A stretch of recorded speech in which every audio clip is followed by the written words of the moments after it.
Before I tell you why I'm here, let me tell you a bit about my journey. When I was 9 years old, girls and boys of my age had incredible dreams, full of hopes and dreams and visions. They said they want to be astronauts and writers, musicians and dancers. I said, I want to be an entrepreneur. A few years later in life, when Indian students start deciding what they want to become, I heard their dreams changing. Now they mostly said bankers and engineers and doctors and lawyers. I still said, I want to be an entrepreneur. And over the years, my conviction only grew stronger and my decision turned into a lifetime commitment. But when I went to law school, nobody from my entire community understood what I did or who I wanted to become. And contrary to their choices, I began to work with startups in a wide range of services, from legal services, blogging, and ethical hacking. But somehow, I was still not contented with life.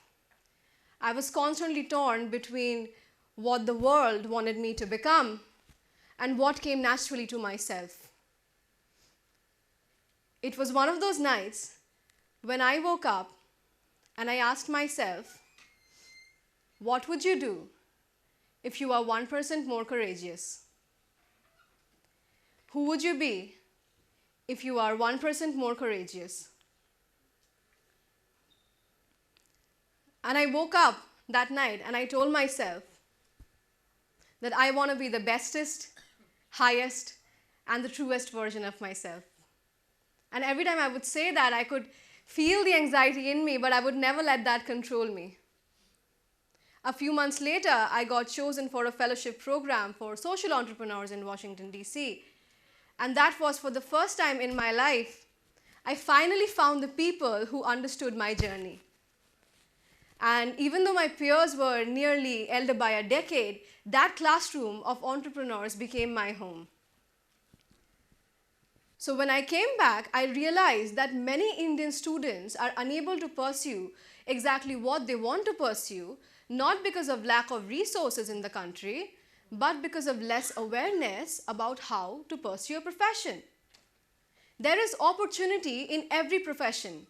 There are jobs, degrees, diplomas, scholarships available in every profession, whether you want to be an environmentalist or a photographer, a scientist or a historian. But we just need to be aware of it.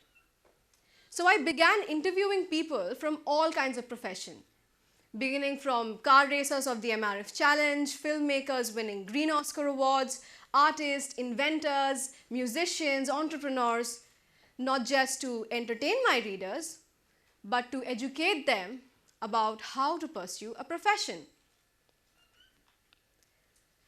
It was then when I started to understand the various opportunities that is present in every profession. And over time, I interviewed more than 300 professionals to form my brainchild, Martini and More, and that is what brings me here. In early 2016, my team ran a campaign to understand the hurdles that Indian students face while pursuing a career. That is when we understood that nearly 70% of the students are unable to pursue what they want to pursue, not because of lack of resources, but because they either didn't know how to pursue a career or their parents weren't convinced.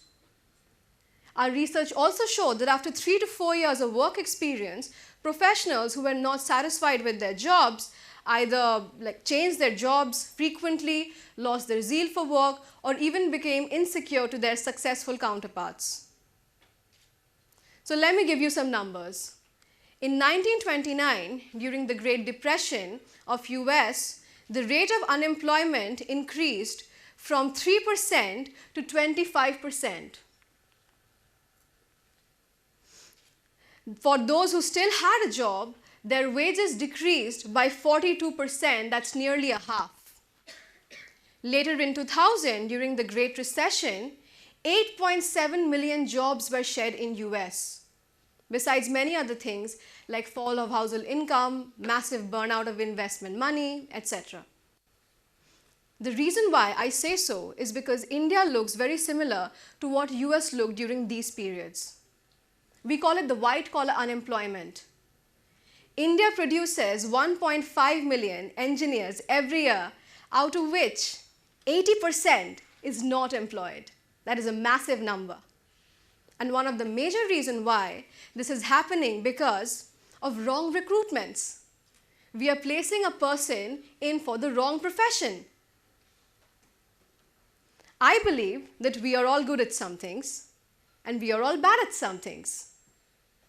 If you put an artist on a corporate seat, he is bound to be lost. If you tell a scientist to become a bureaucrat, I'm not sure how far he will learn. I believe that we are all good at some things, but we can be better at many other things. Equality of professions is not a movement.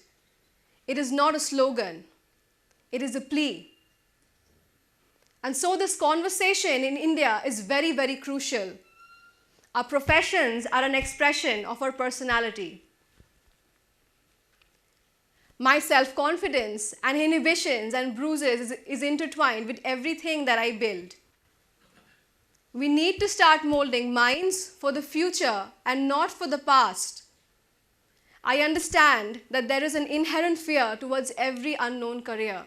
But believe me when I tell the youth that there is opportunity in everything that you want to become, whether that is a historian or a scientist or an inventor. So before I close, let me share a story with you. When I went to Washington for my fellowship, my mornings would generally begin hustling between books and breakfast and sorting out my things. And one morning in the cafeteria, I met a lady, about 80-85 years old. While having a conversation with her, she tells me that she was an international entrepreneur back in the 1940s. And before I left for the day, she told me that I usually don't give free advices, but I'm going to give you one. And that everything in life happens for a reason. Your life might not be easy, but eventually you'll learn how to find fun in it. That stays with me because I live it every day. So my takeaway for every youth in this room is you must begin. Begin at the beginning, begin in the middle, begin at the ending, it doesn't matter. But the most important thing for you is to get started. Never dismiss your dream without knowing the pathway to your vision. And when you step out of this room today, I want you to ask yourself, what would you do if you are 1% more courageous? Thank you.